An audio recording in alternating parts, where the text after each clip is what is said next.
lindo, que se llama pulmones. Vamos a empezar.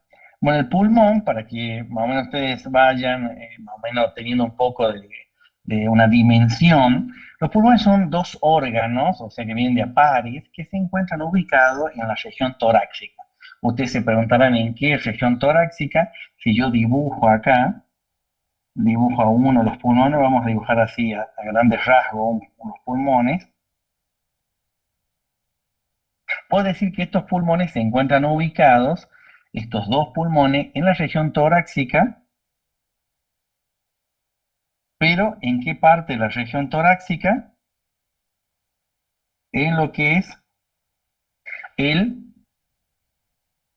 mediastino. Muchos confunden lo que es el mediastino con la cavidad torácica. En realidad, la cavidad torácica es una cosa y el mediastino es otra. Para que ustedes tengan una idea, para que ustedes tengan una idea vasta, la cavidad torácica sería todo este cubo que yo tengo, donde dentro de ella yo voy a tener lo que es los pulmones. Pero dentro de ellos, dentro de estos pulmones, yo voy a tener el señor mediastino, que es todo esto que está acá. En pocas palabras, es un espacio imaginario que se encuentra entre o limitado por las caras pulmonares. Ya vamos a ver cuáles son. ¿Me van entendiendo hasta acá? Sí, profe, sí. Estos pulmones, en número de dos, como recién los vimos acá, se caracterizan por tener distintas estructuras para su estudio anatómico o también denominado accidente anatómico. Vamos a tener acá un señor pulmón, acá tenemos el otro pulmón que tiene sus diferencias, que ya vamos a ver cuál es.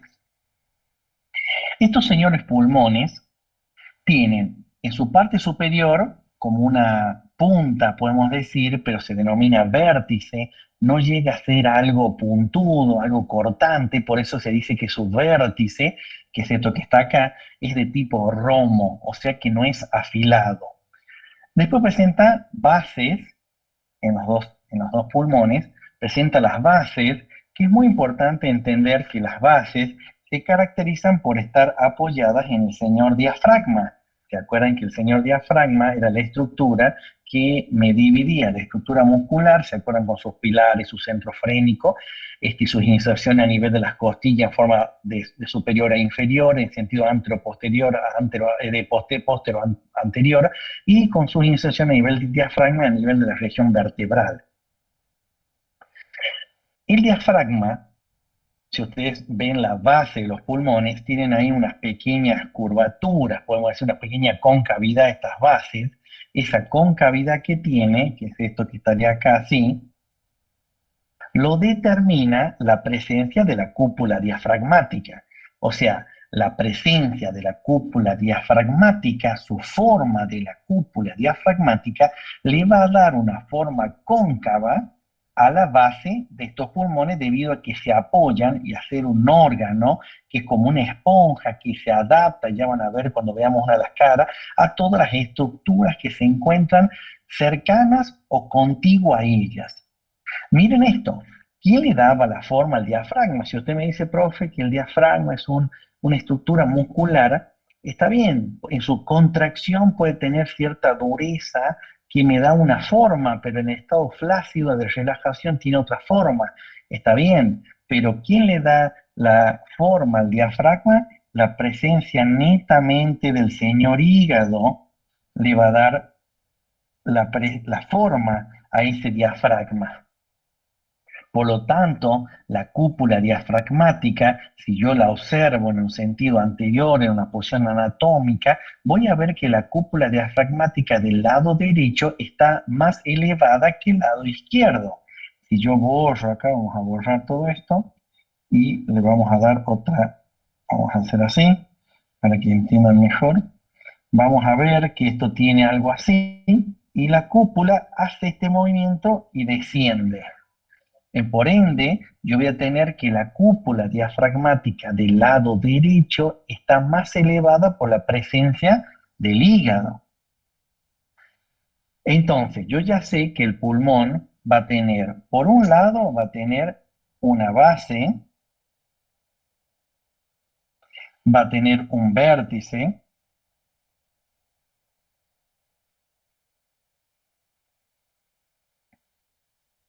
y va a tener caras. ¿Cuántas caras? Dos. Una cara externa, que ya vamos a ver bien, y una cara interna. Las dos tienen nombres particulares por su relación con las distintas estructuras en las que se presentan, así que van a tener un nombre particular que lo pueden usar para el examen o para cuando tengan que describir, que está aceptado decir eso, no tanto cara externa, cara interna o cara medial, ¿bien? Miren esto porque está muy bueno.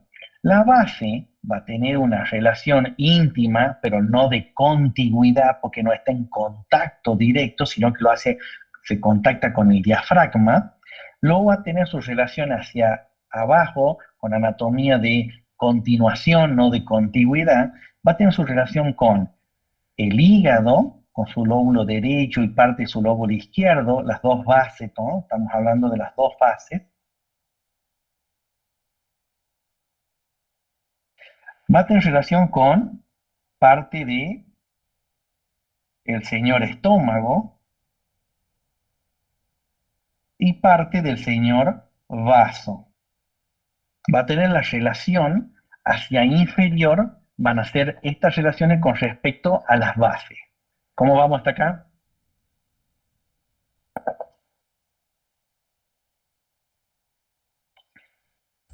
Bien, profe. Perfecto, muy bien. Bien, profe. Entonces ya sabemos que la base del diafragma se apoya a nivel, que la base de los pulmones se apoya en el diafragma y la forma la determinan los órganos que están abajo, hígado, estómago, vaso. Tengan en cuenta esto, que si yo quiero utilizar la geometría, yo puedo decir que el pulmón tiene una forma triangular, pero que su vértice no es puntiagudo, sino que es rombo, acuérdense. Vamos al vértice, que es una parte importante. Vamos a borrar esta parte para que entiendan bien.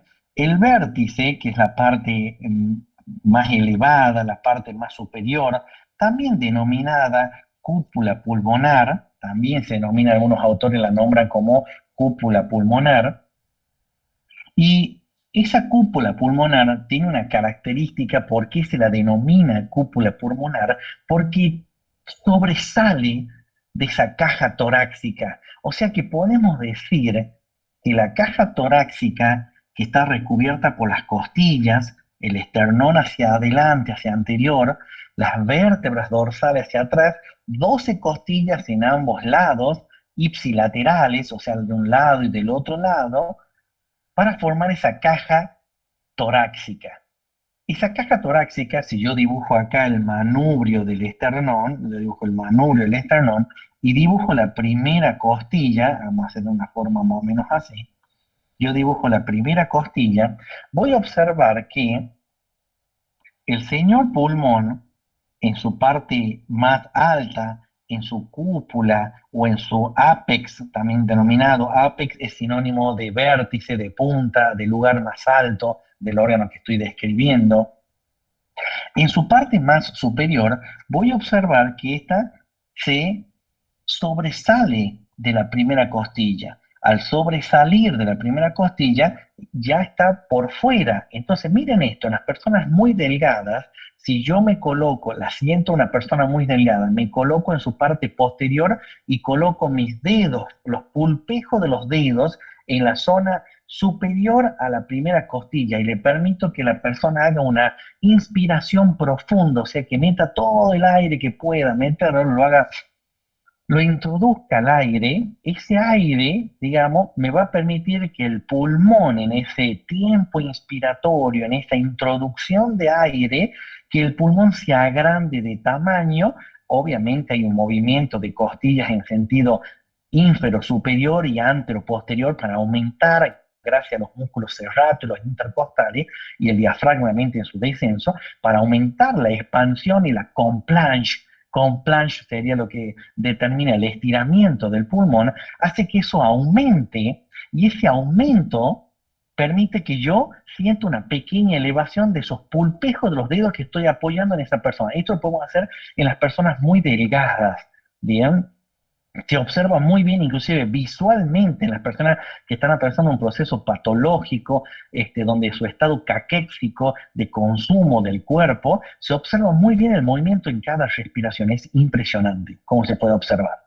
¿Cómo se denomina a ese lugar? Acá le vamos a dibujar el otro. ¿Cómo se va a denominar a ese lugar que está acá? Que yo lo voy a... En 2 segundos.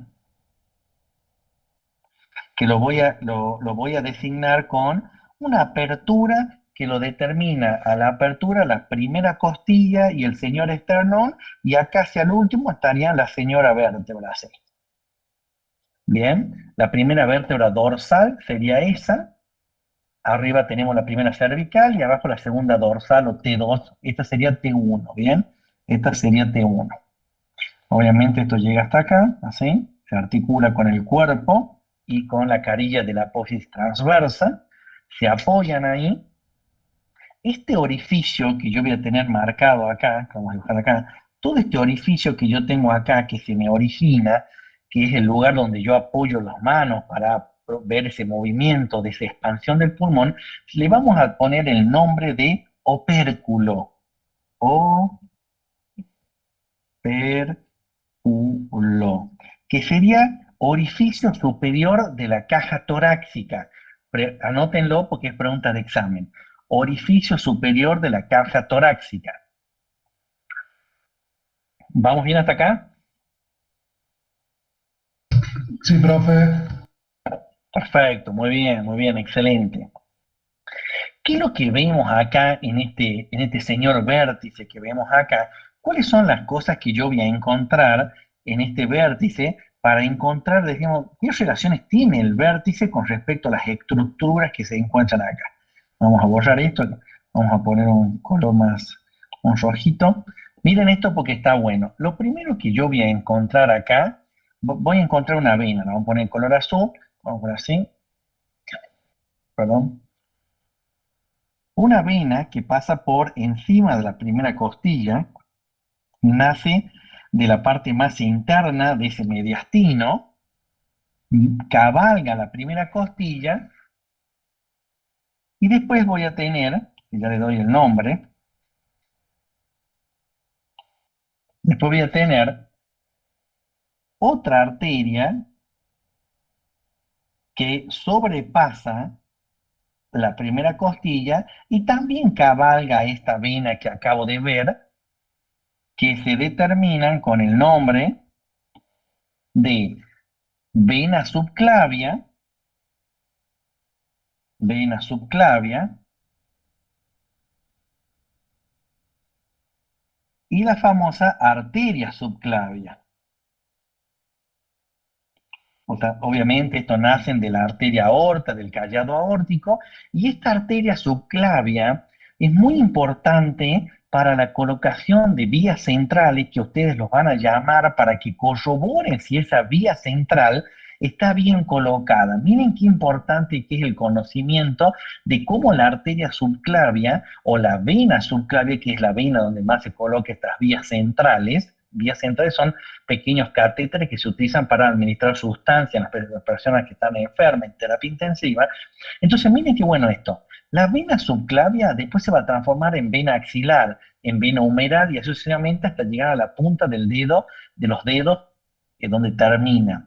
Entonces, si yo coloco una vía central a nivel del pliegue del codo, en nivel venoso, y empiezo a subir, voy a llegar a atravesar la vena subclavia y desembocar en los troncos venosos brachiocefálicos para después desembocar en las venas cava y después desembocar en el corazón, que es el lugar donde más cercano yo tengo que estar para producir, liberar estas sustancias. Por ejemplo, hagamos de cuenta que hay una persona que tuvo un accidente y la persona necesita tener cierta contractilidad a su miocardio por ejemplo, utilizando drogas inotrópicas que le aumentan la fuerza al corazón, y esas drogas denominadas dopamina, tengo que ingresarla por una vena, pero por una vía central. ¿Por qué? Porque no es lo mismo, no la puedo poner intramuscular porque no va a producir el efecto, porque yo quiero que el efecto lo haga a nivel del miocardio. Entonces, cuando la coloco, tengo que asegurarme que llegue a lo más cercano al corazón. Entonces, ¿cómo lo hago? A través de esta vena, pero a través de una vía central. Entonces, cuando ustedes los llamen para decir un control de vía, que es la típica palabra que utilizan, ustedes van y hacen una película radiográfica de tórax, en el sentido de un tórax de frente, y lo primero que van a ver, obviamente porque es un plástico radiolúcido, entonces ustedes van a poder ver esa, ese catéter. Mira, yo les voy a mostrar, creo que lo tengo en algún lugar por acá, en 2 segundos y ahí va. Creo que voy buscando y lo vamos viendo. Van a tener, acá está, para que vean. Miren cómo se ven, estos no son los catéteres, ¿no? Esto es una vía que entró, pero quiero que vean cómo se ven las vías centrales dentro del cuerpo. Obsérvenla cómo se ven esas vías centrales. ¿Ven cómo se ven como pequeños hilitos? Mírenla acá. Miren cómo circula acá, viene por acá, hace así, sube. ¿Ven? ¿La observaron esa? Sí, profe, se ve. Perfecto, muy bien. Entonces, es importante que esa vía central, cuando ustedes hagan la película radiográfica, ustedes tienen que ver si pasó el opérculo.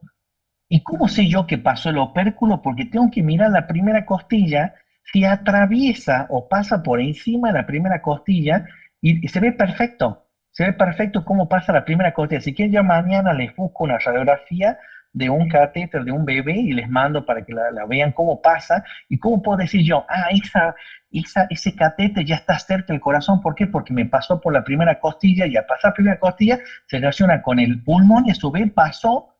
¿Y qué hizo? Y se metió ya cerca del corazón, entonces está bien colocada. Pero miren lo que pasa acá, miren lo que pasa. Yo lo que estoy viendo ahí en ese dibujo, especialmente en esta parte, estoy viendo que el pulmón, ya lo van a ver en los prácticos, está cubierto por dos fascias o dos hojas, como era el pericardio en el corazón. Una que se llama pleura visceral, que es la que está pegada al órgano, que yo para sacarla tengo que arrancarla. Y después está la pleura parietal, que me recubre así toda la pared. ¿Bien? Esto vendría así. Miren esto, entre la pleura parietal y la pleura visceral va a haber un espacio, que es este que está acá.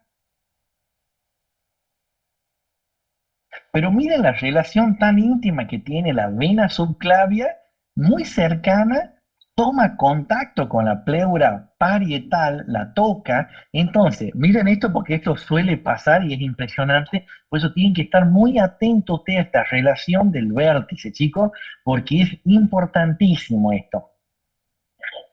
Porque no, la película radiográfica, el que no la sabe, se come una patología y cree que es otra. Miren esto porque está bueno. Si yo coloco una vía central, un catéter dentro de la vena subclavia, y está cerca del corazón, perfecto, pero si no está cerca del corazón, miren esto, voy a tratar de hacerlo más esquemático para que puedan entender bien, porque es medio complicado esto, pero miren esto. Yo acá tengo el señor corazón, acá tengo la arteria, vamos a imaginar una arteria común, cualquiera, y cómo se va afinando. Si yo el catéter, me pone acá amarillo, yo el catéter lo introduzco hasta acá y lo hago esto, y llega hasta acá, está perfecto. ¿Me siguen hasta acá? Sí, profe. Miren esto porque está buenísimo esto, miren esto. Si yo al catéter, ese está perfecto como está puesto, pero miren esto ahora.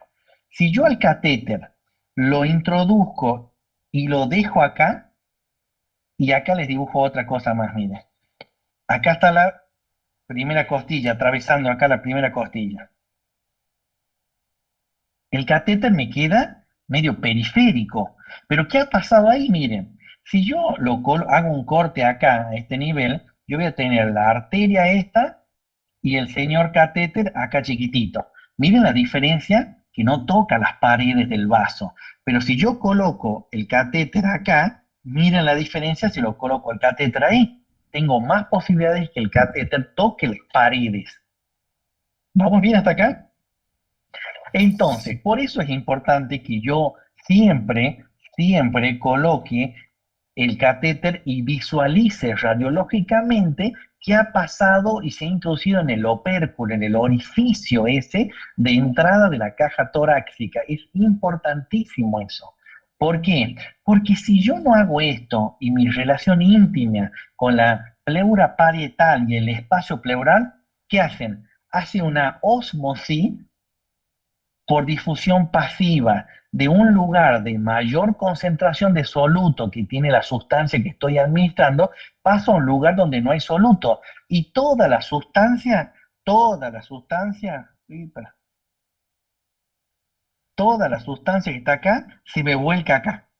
Toda la sustancia que acabo de poner se me cae en el espacio pleural y por lo tanto no me puede expandir el pulmón. A nosotros nos pasa mucho con la alimentación parenteral, la nutrición parenteral a los bebés, se suele caer en ese lugar, entonces yo automáticamente tengo que sacar la vía central. Acuérdense que esto es un paciente que está con infecciones generalizadas, una sepsis, entonces yo puedo tener itis, inflamación de todas las membranas del cuerpo, entonces eso me predispone a que hay que sustancias que pasen de un lugar a otro, como la humedad pasa de una pared a otra.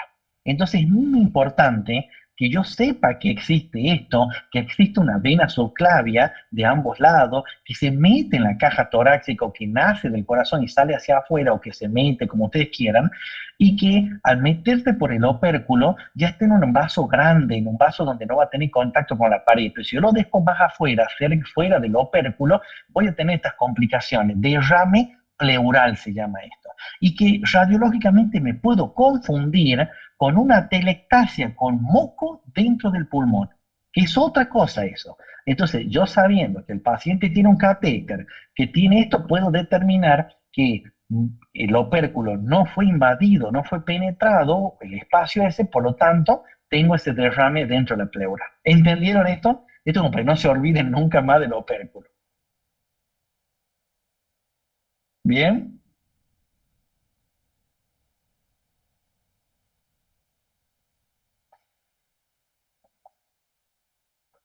¿Qué otra cosa vamos a encontrar aparte de estos vasos? ¿Qué vamos a encontrar también?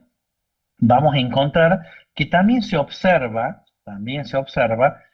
otro vaso acá muy importante, donde estamos en la parte posterior de esta cúpula. Voy a poner acá, poner otro color. En la parte posterior acá, sí,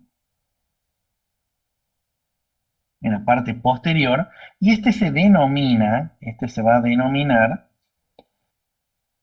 esta que está acá, se denomina arteria vertebral, la famosa arteria vertebral. ¿Se acuerdan que las arterias vertebrales nacen es una rama de la arteria subclavia, pero cuando llega a la séptima vértebra cervical, ¿se acuerdan que las vértebras cervicales tenían la apófisis transversa y que pasaban por ahí, por ciertos conductos, no por el agujero vertebral, sino cerca de ahí, subían hasta el cerebro? ¿Hola? Sí, perdón, por los agujeros transversos. Exactamente, y subían, ¿se acuerdan? ¿Se acuerdan qué era lo que lo diferenciaba? El agujero transverso de la apófisis transversa era el ADN de las vértebras cervicales, porque nadie más tiene eso, como las carillas articulares en las vértebras dorsales. Es su ADN, es lo que tiene que las diferencia de todas las otras. Bueno, miren esto porque está bueno. Estas suben por ahí, suben por ese junto con los nervios del Lisfranc, por ese agujero vertebral, suben, van al cerebro después para formar el polígono de Willis y todo eso a nivel del cerebro, que ya vamos a ver cuando veamos sistema nervioso dentro de poco. Entonces, esas son las relaciones más íntimas que tenemos en el opérculo, pero con relación al vértice. La vena subclavia, la arteria subclavia y la arteria vertebral, que es una rama de la arteria subclavia. También vamos a encontrar acá en esta parte posterior, así, como unos ganglios que se llaman ganglios estrellados. Esos ganglios estrellados tienen la función simpática y también tienen algo parasimpática en el tema de la inervación, ¿bien? Y son las estructuras que yo voy a ver a este nivel y que puedo tener, digamos, una íntima relación con él. Es muy importante esto y toma pregunta de examen, cómo está formado el opérculo y qué es el opérculo, acuérdense, y las relaciones que tiene el vértice dentro de ese opérculo. Vamos ahora a las caras. ¿Qué vamos a encontrar en estas caras? En las caras vamos a encontrar dos tipos de cara. Una cara externa, vamos a hacer otro dibujo. Vamos a encontrar una cara externa.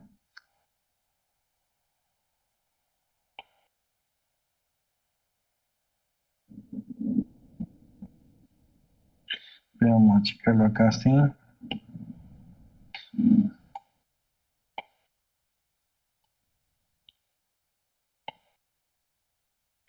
Bueno, ahí dibujamos dos para que tengamos acá la vista.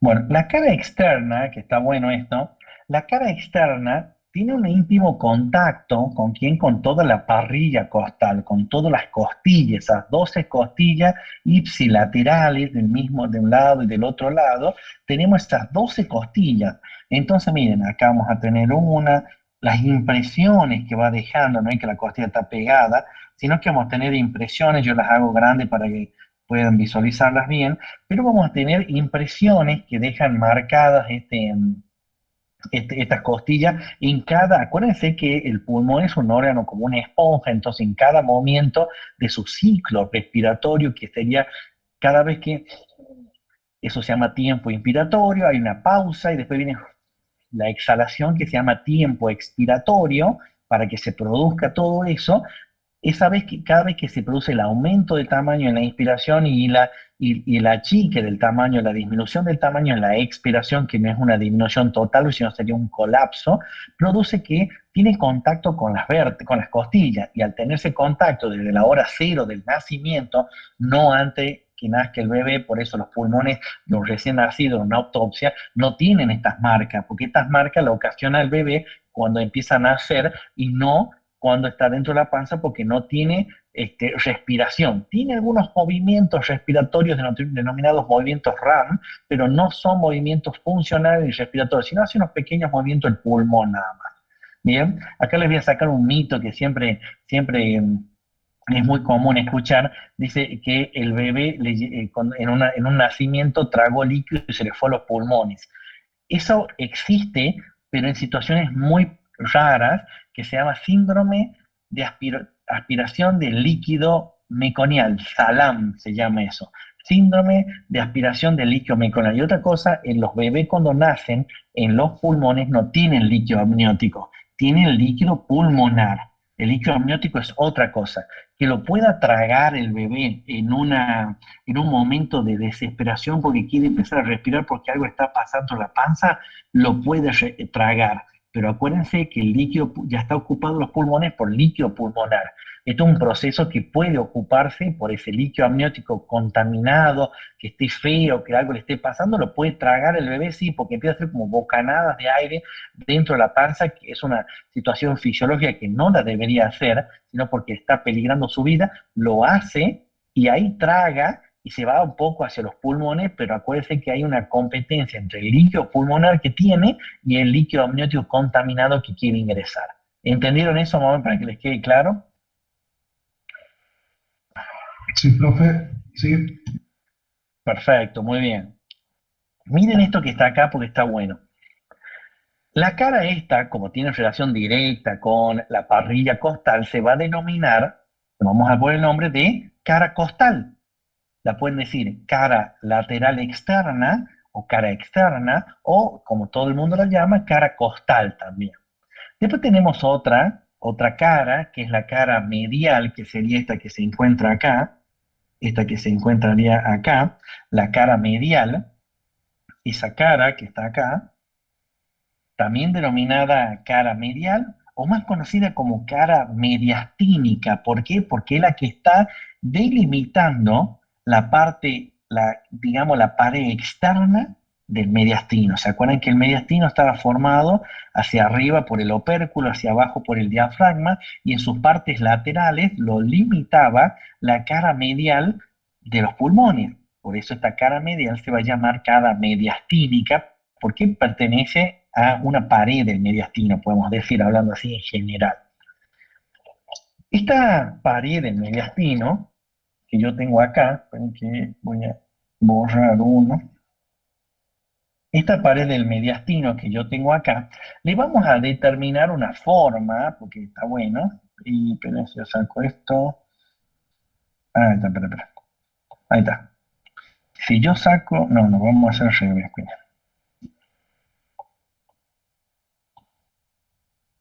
Ahí está. La cara mediastínica la vamos a dibujar en un sentido para verla desde el mediastino. Entonces vamos a hacer un dibujo así, medio raro, va a ser este dibujo. Vamos a hacer una cosa así. Quiero que entiendan que esto que está acá es anterior, esto es posterior y esto sería posterior. O sea, estamos mirando desde la cara. Si yo tengo acá el señor pulmón, acá tengo el otro pulmón, yo estoy mirando, acá está el hombrecito, y él me está mirando así.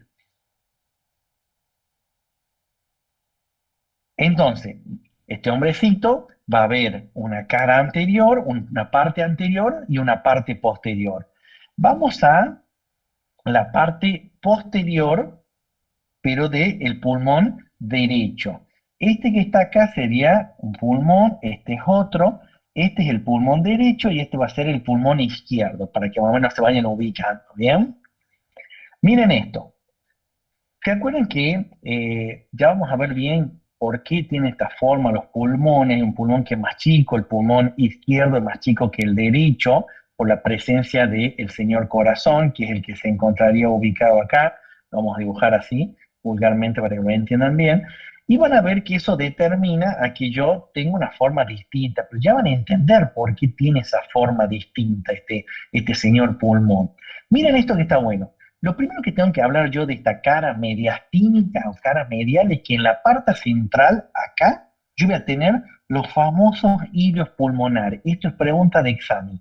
Esto no se hagan tanto lío porque dicen que tiene forma de raqueta, tiene forma de rectángulo, eso no le den bolilla eso. Usted tiene que saber qué se encuentra dentro de cada hilio, qué es lo que tiene, cómo está formado. Miren acá, yo lo voy a dibujar acá más grande. Y acá vamos a dibujar el otro hilio. Hilio, acuérdense que es el lugar de la puerta de entrada de las estructuras que van a entrar y van a salir de un órgano. Lo que entra y sale, ¿cómo se denomina? A ver si se acuerdan o no lo saben todavía eso. Yo no lo sé, profe. Bueno, está bien, no hay problema. Acuérdense esto, miren ustedes así, ven la habitación donde ustedes están en este momento, en el cuarto, en el living, donde se encuentren, observen que hay una puerta. El marco de la puerta junto con la puerta va a ser el hilio. En este caso se va a llamar hilio pulmonar. En el caso del hígado, hilio hepático. En el caso del riñón, en el caso del hígado, hilio hepático. En el caso del riñón, hilio renal. Bien, todos los órganos, la mayoría de los órganos tienen estas estructuras que son la puerta por donde entra y sale. Ahora imagínense ustedes que ustedes están en varios caños, 4 o 5 caños, y lo dejan mitad para afuera y mitad para adentro de la puerta, ¿cierto? Como atravesando la puerta.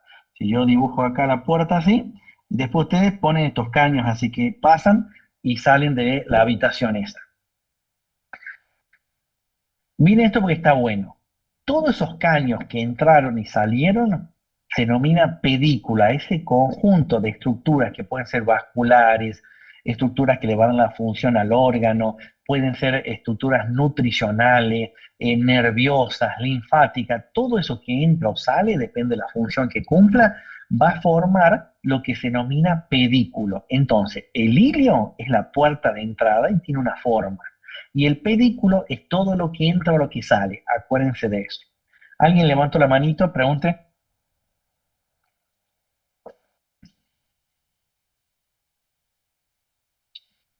Bueno, seguimos. Miren esto que está acá. Vamos a lo que es el pulmón derecho. Bien. En el pulmón derecho, yo voy a encontrar en el ilio, o sea, vamos al ilio acá, al dibujo este de acá, voy a encontrar distintas estructuras, de posterior a anterior, acuérdense, esto es anterior y esto es posterior. De posterior a anterior voy a encontrar una estructura así, que se va a denominar bronquio pulmonar. Después acá voy a tener la arteria pulmonar. Acá voy a tener la vena pulmonar superior y acá abajo la vena pulmonar inferior. Repetimos para qué y cómo les van a preguntar a ustedes. A ustedes les van a preguntar, bueno, ¿dónde se encuentra el hilio pulmonar? Ustedes van a decir, mire, profe, el hilio pulmonar se encuentra en la parte central o algo inferior de la parte central media de la cara medial o mediastínica del pulmón. En ambos pulmones, dicen esto, obviamente. Muy bien, perfecto. Va a decir, ¿y qué se encuentra dentro del hilio? Lo que se encuentra dentro del hilio se denomina pedículo. Y de posterior a anterior tenemos el bronquio pulmonar, la arteria pulmonar, la vena pulmonar superior y hacia inferior de todo esto que acabamos de hablar se encuentra la vena pulmonar inferior, que esas van a ir a desembocar en el atrio izquierdo, ¿se acuerdan? Cuando se juntaban con las otro pulmón, era la desembocadura de las 4 venas pulmonares, superior e inferior y superior e inferior. Miren el otro ilio, es lo mismo. En su parte posterior tenemos el bronquio, después tenemos la arteria, después tenemos la vena y por último la vena pulmonar inferior.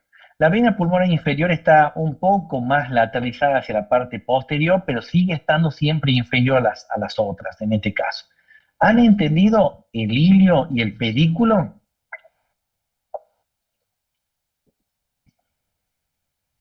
Sí, ¿Todos han profe. entendido? ¿Todos? Manden manito para que no se les haga tanto lío la comunicación. Y el que quiera preguntar, pregunte. Rodrigo Vilke, pregunte. Sí, profe, puede decir de vuelta dónde se encuentra bien porque me quedé ahí Sí, a no hay mitad de escribir. problema. Sí. Ahí lo repasamos.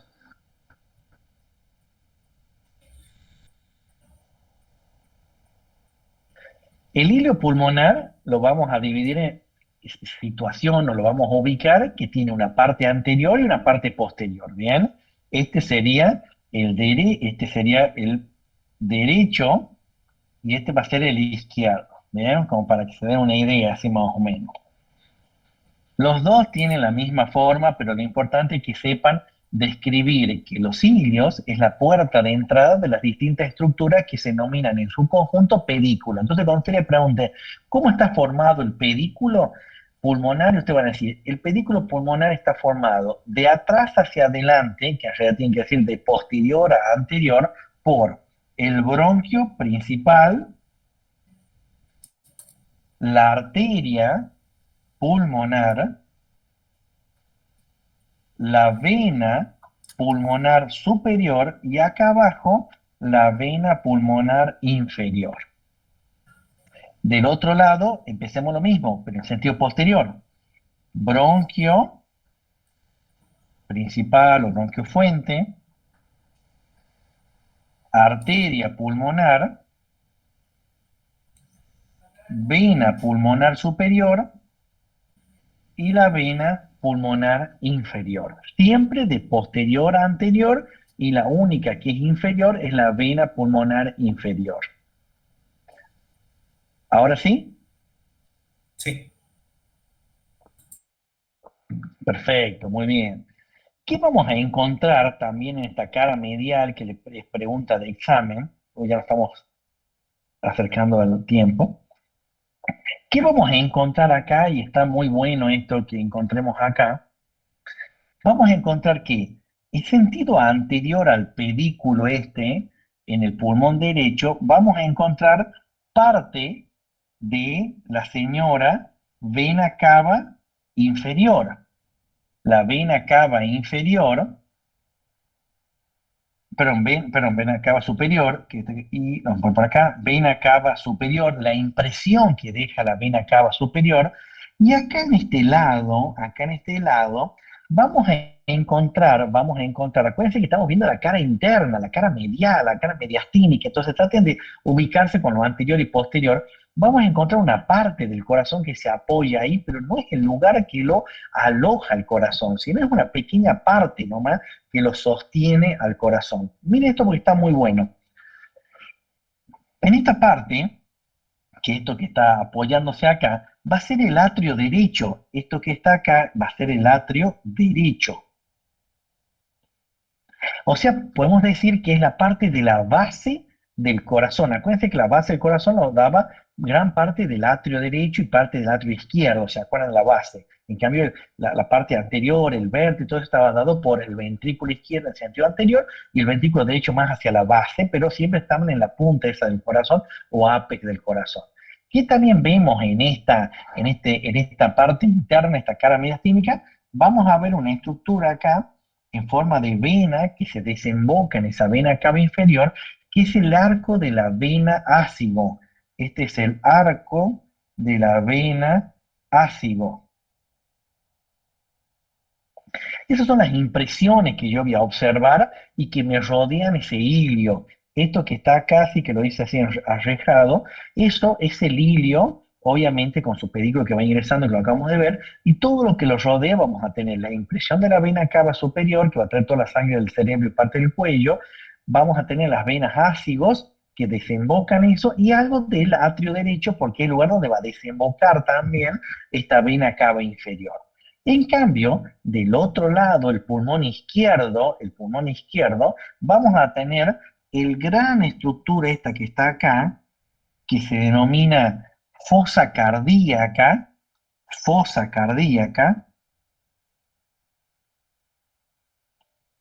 fosa cardíaca o seno cardíaco también, o cavidad o lecho cardíaco, porque es el lugar donde se va a apoyar el corazón.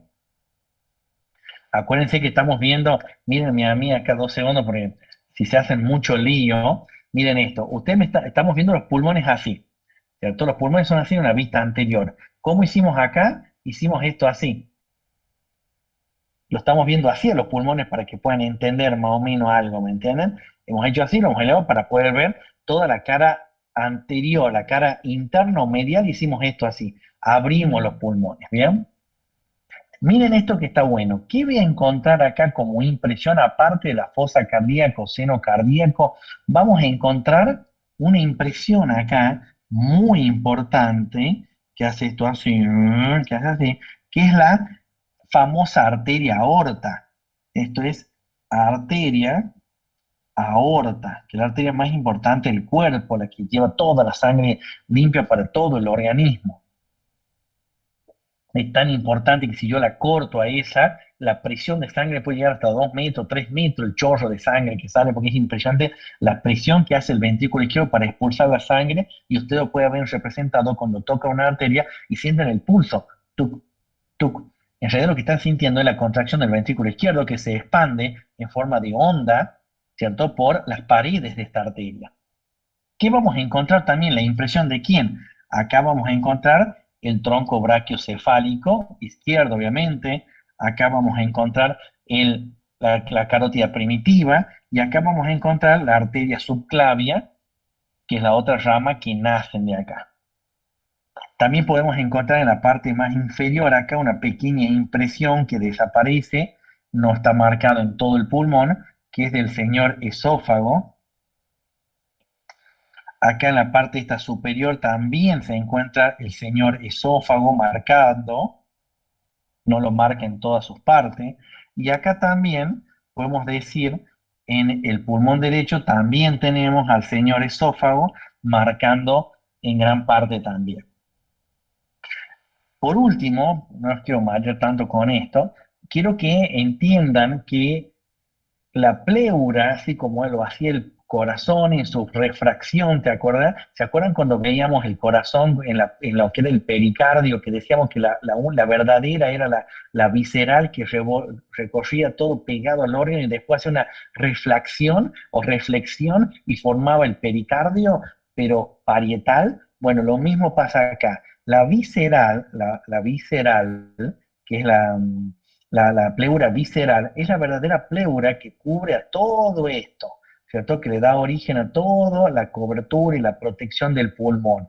Cuando llega el hilio, quiero que entiendan esto, cuando llega el hilio en este sector, especialmente en lo que es el pulmón derecho, no en el izquierdo, llega a este lugar que está acá y se reflexiona y se abre, ¿cierto? Como si fuese una manga de un buzo, ¿vieron? Se abre para dar origen a la pleura parietal. O sea, si yo tengo acá un pulmón así, esta es la pleura visceral, viene por acá, viene bien pegada, hace esto así. Cuando llega acá, acá se encuentran el hilio, estos serían los bronquios que acaba de ingresar, pega acá y baja. Hace así y ahí forma la pleura parietal. Cuando forma en este sector especialmente, hace lo que se llama el ligamento triangular. Si yo lo observo a esto, tiene una forma de un triángulo, miren,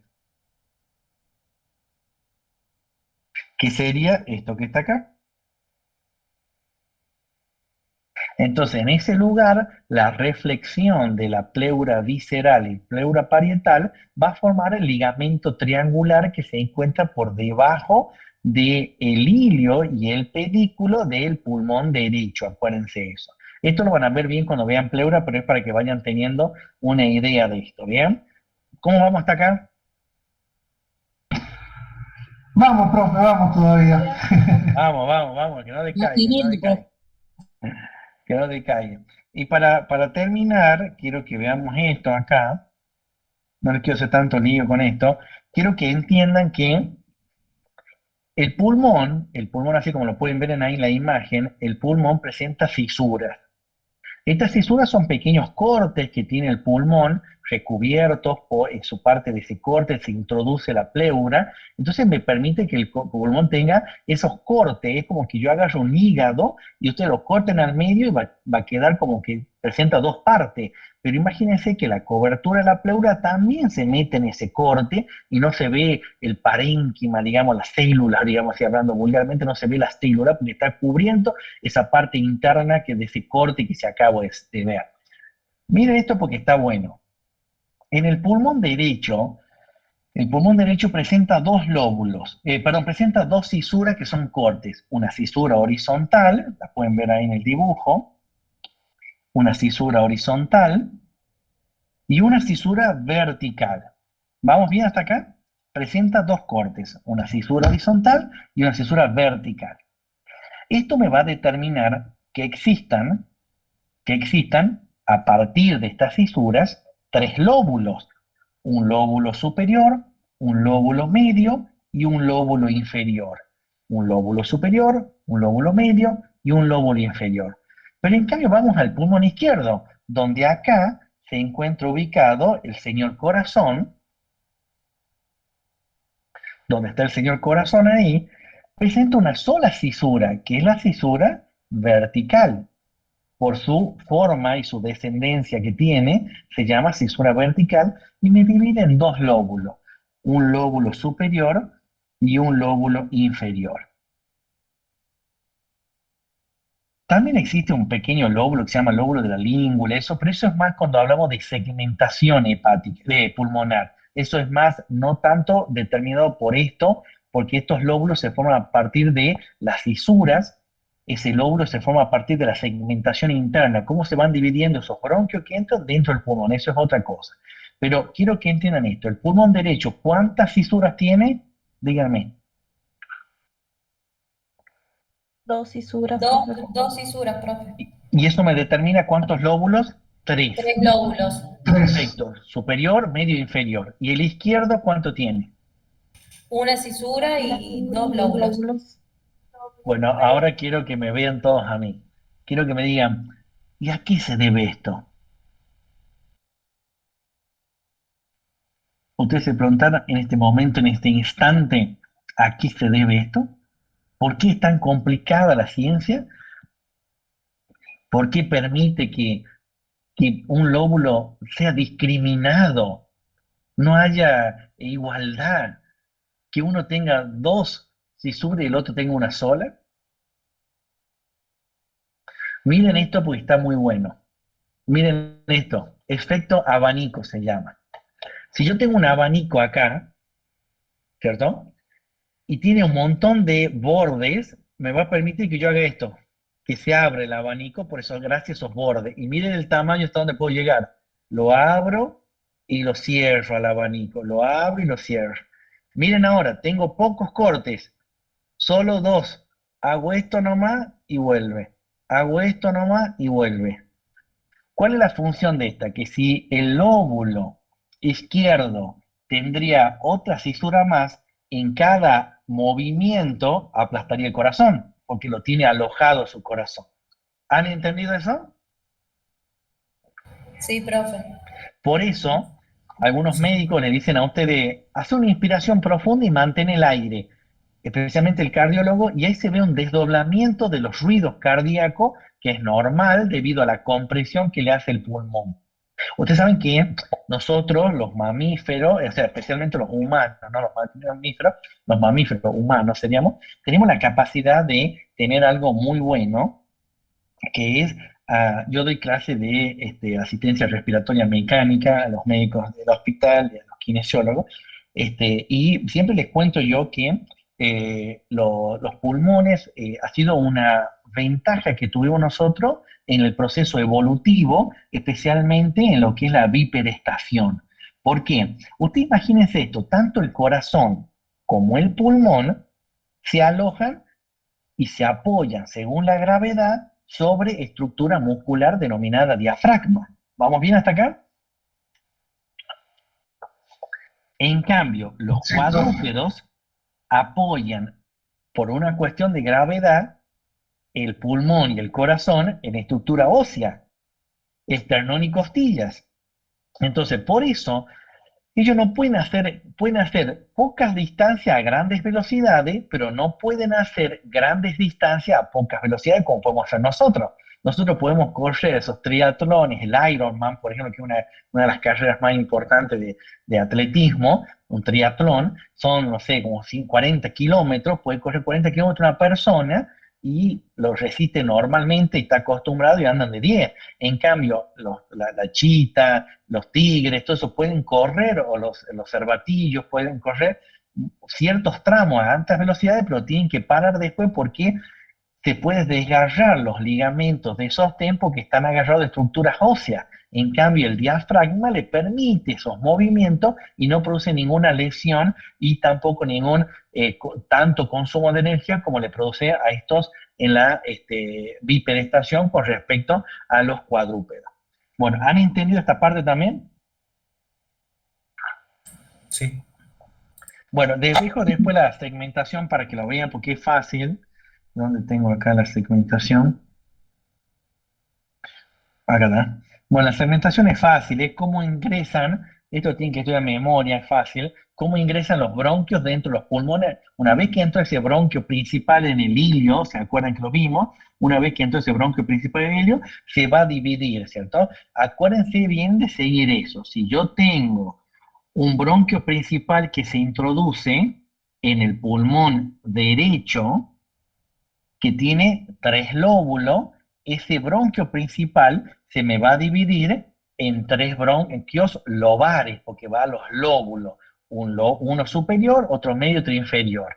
Y ahí en ese se va a dividir en distintas partes, apical, posterior, anterior, y eso tienen que saber de memoria. ¿Entendieron más o menos eso o les repito, como quieran?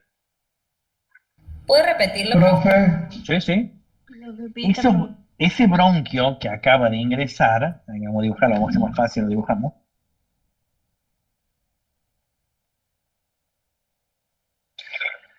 Ese bronquio, está la tráquea, acá tenemos el bronquio derecho que es gordito, afilado, este es más finito y más alargado.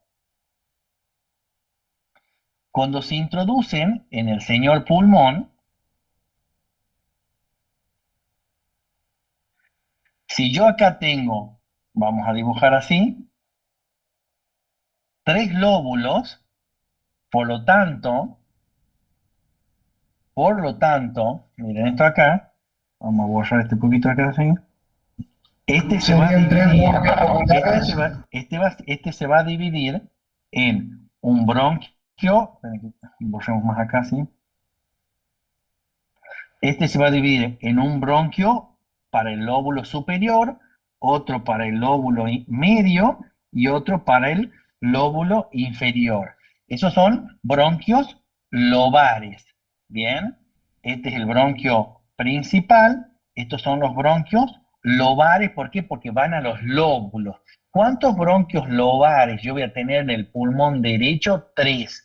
En el pulmón izquierdo, ¿cuánto voy a tener? 2. ¿Por qué? Porque tengo 2 lóbulos.